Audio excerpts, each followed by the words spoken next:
Deep within a forest forgotten by roads and untouched by noise, an old monk sat in profound silence. His days were woven with meditation, but his practice went beyond mere contemplation. He possessed a rare gift, a form of deep spiritual foresight that allowed him to glimpse destiny's path, seeing moments of the future unfold like scenes only he could witness. His visions were not vague premonitions. They were clear, specific, and had proven unerringly accurate over many years. This unique ability gave him a heavy awareness of the currents that guide lives, raising the timeless question: is our path rigidly set, or can fate be changed by the choices we make? One day, immersed in trance, the monk's inner sight revealed something shattering. He saw his young disciple, devoted, bright-eyed, the very picture of hopeful innocence, facing his end, not in battle nor from sickness, but simply gone. The vision was stark. Death would claim the boy in precisely 8 days. No reason offered, no escape shown. It appeared as an unavoidable point on the timeline, a foretold demise. The monk's heart fractured, the certainty of the vision weighing upon him like a mountain. Yet his discipline held. No cry escaped his lips, no outward sign betrayed the turmoil within. Instead, he chose a subtle course of action. He called the young disciple to him, his voice calm, betraying none of the sorrow that gripped him. "It is time for you to visit your family," the master said gently. "Take 8 days. Go home." That was all. No warning, no explanation of the unfolding destiny he foresaw. The disciple's face lit up with pure joy. "Oh, thank you, Master." He bowed deeply, grateful for the unexpected leave, wholly unaware that this was intended as a final gift, a chance to perhaps die peacefully among loved ones. He gathered his few belongings. With a heart full of happiness and anticipation, he skipped down the mountain path, waving cheerfully, oblivious to the shadow his master perceived hanging over him.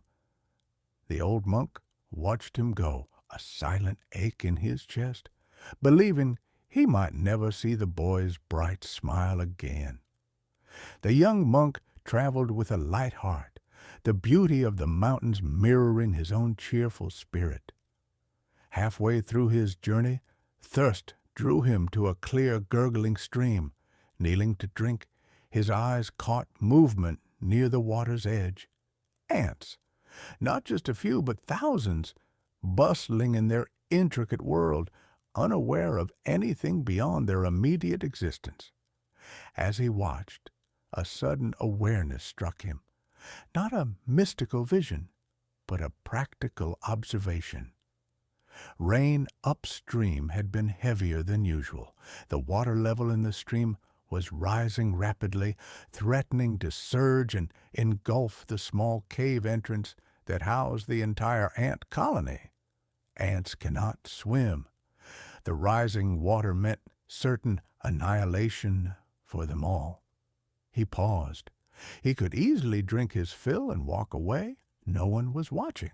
There would be no praise, no reward for interfering. It was just ants. Yet something stirred within him, an instinct, a pulse of empathy. He couldn't simply leave them to drown.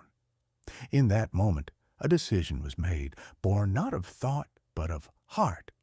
He quickly stripped off his outer robe, stuffing it tightly into the cave opening. He gathered dry grass and found a small container of oil he carried for lamps, using it to help insulate the makeshift barrier against the encroaching water. Then, using his hands and a sturdy piece of wood, he began digging a shallow trench, working quickly to divert the main flow of the rising water away from the ants' vulnerable home. It was hard work, unplanned, driven purely by an act of pure compassion. He sought no benefit, only the preservation of life, however small. He was simply saving lives. Once the immediate danger passed and the water receded slightly, he gathered his things, rinsed the mud from his hands, and continued his journey, the incident already fading from his conscious mind. He reached his family, shared laughter and stories, lived fully in the present moment, and on the 8th day, remembering his master's instruction, began his trek back to the monastery. Meanwhile, back in the quiet seclusion of the forest temple, the old monk felt the weight of the 8th day pass. His heart was heavy with anticipated grief. The 9th day dawned clear and bright, yet carrying the silence the vision had foretold. He paced, his serene composure finally cracking under the strain of expected loss. Then a figure emerged from the trees, vibrant, healthy, smiling. It was the disciple, alive, breathing, returning. The master froze, disbelief warring with overwhelming relief. He rushed forward, embracing the young man not just as a returning student, but as one miraculously returned from the brink. The joy was immense, yet a profound question echoed in the monk's mind. The vision, his spiritual foresight, had never been wrong before. How could this be? How had the seemingly inevitable fate averted its course? After the initial emotion settled, the monk looked intently at his student. "Tell me," he asked, his voice filled with gentle curiosity, "what did you do on your journey?" "Describe everything." The disciple, surprised by the question's intensity, recounted his travels, including the simple, almost forgotten incident by the stream, the ants, the rising water, the makeshift dam, the trench. He spoke of it plainly as a minor event on his way home. As the disciple spoke, the old monk listened, stunned into silence. Understanding dawned in his eyes, vast and illuminating. It wasn't magic, nor a flaw in his vision. It was the power of karma, that single, selfless act, performed with pure compassion, with no thought of reward for creatures most would overlook, had generated an immense wave of positive energy. This potent, virtuous karma had met the oncoming wave of negative destiny, and somehow, miraculously, shifted the outcome. The karmic math, as it were, had rewritten destiny's deadline. Akarmikus peavatkos astortent, ameliet atanitvani sivanek tista saga indi tot el. This story resonates far beyond the walls of a forgotten monastery. It speaks to a universal truth about the power of good deeds, perhaps acts of kindness, especially those performed without expectation or audience when no one is clapping, are far more significant than mere spiritual brownie points. Could it be that every genuine act of compassion subtly reshapes our reality, acting as a shield, deflecting unseen dangers, altering the course of what might have been? The power of karma may not just be about future consequences, but about immediate ripples in the fabric of our present lives.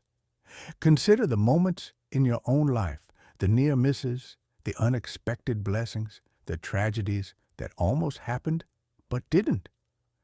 Could these be echoes of kindnesses offered, large or small, perhaps long forgotten? What if the pure intention behind an action holds more weight than the action's scale? The disciple wasn't trying to change fate. He was simply being kind. He didn't wield a sword or seek power.